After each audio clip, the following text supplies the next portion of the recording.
भाई हस्त मैथुन एक ऐसी क्रिया है जिसको किसी दवा से नहीं रोका जा सकता। भाई अमुक चीज नहीं खानी है वो आपको नहीं खानी है, अमुक क्रिया नहीं करनी है वो आपको नहीं करनी है, तो आपको सुधरना पड़ेगा। इसीलिए तो कह रहा हूँ इसमें ना तो कोई वैद्य काम कर सकता है ना कोई गुरु काम कर सकता है। कई बार हमने बताया है कि अगर हम प्रातःकालीन 2-3 किलोमीटर दौड़े, आधा घंटे व्यायाम करें, स्नान करके थोड़ा नाम जप करें और ये नियम लें कि कभी भी हम हस्त मैथुन नहीं करेंगे।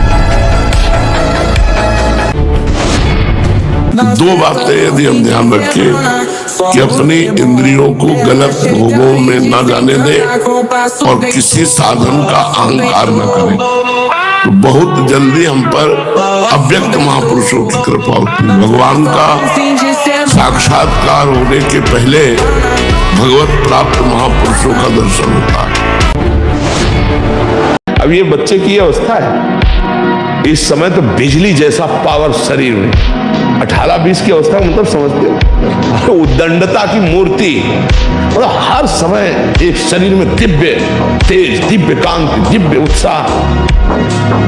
अब आजकल के 15-18 वर्ष के ऐसे बच्चे कि अगर 4 सीढ़ी चढ़ के आए तो गांठों में ऐसे आदत।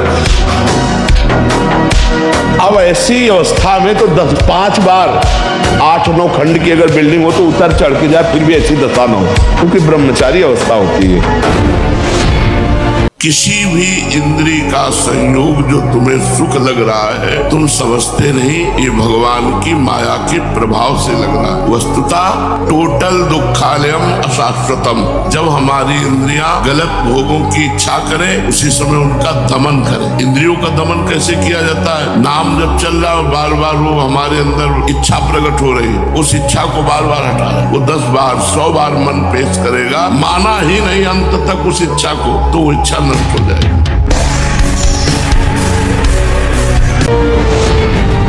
मन की सहज वृत्ति उस ओर आकर्षित हो, रोकना चाहिए ना। मन तो बहुत बदमाश है, तो कुछ भी कह देगा, हम इसकी हर बात थोड़ी मानेंगे, इसे रोकना चाहिए। और इधर लगता नहीं है मन। लगेगा कैसे नहीं, जबरदस्ती लगाना चाहिए। हमारा मन है, हमारे अधीन होना चाहिए, हम मन के अधीन नहीं होना। हम कह रहे हैं ये घड़ी है, हमारा हाथ कह रहा छुओ, अब हम कह रहे नहीं छुएंगे, अब बार बार कहेगा छुओ नहीं छुएंगे, छुओ नहीं छुएंगे, क्या कर लेगा हम? घड़ी हमारे पास थोड़ी आ जाएगी।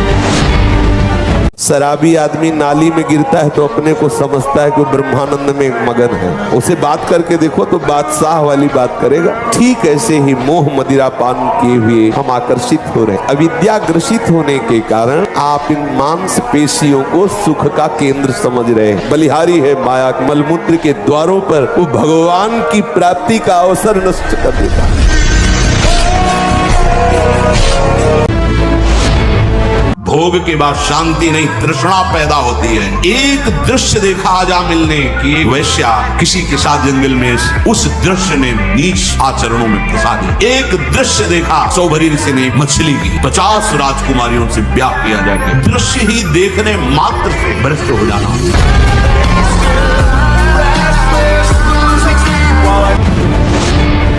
तो दिमाग में गंदगी आ गई। हमारा जब ब्रह्मचर्य निकल जाता है तो हमारी स्मृति शक्ति लो हो जाती है और निगेटिव चिंतन बढ़ने लगता है।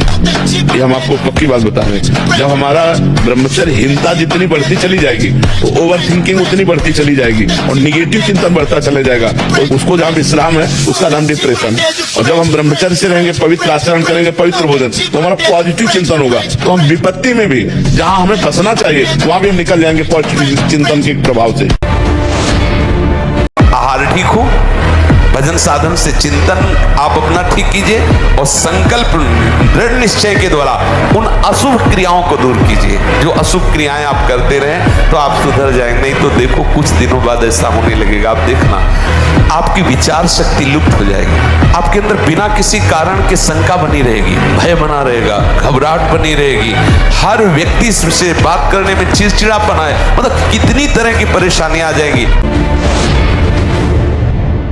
बहुत बड़ा मार्ग मिला है आपको, इसे भगवत मार्ग कहते हैं, अध्यात्म मार्ग कहते हैं। ये अंतिम जन्म वालों को मिलता है, जिनका आखिरी जन्म होता है। अगर चूक करोगे तो व्यर्थ तो नहीं जाएगा, पर और समय लग जाएगा। काहे को समय बर्बाद करो, आज निश्चय करो।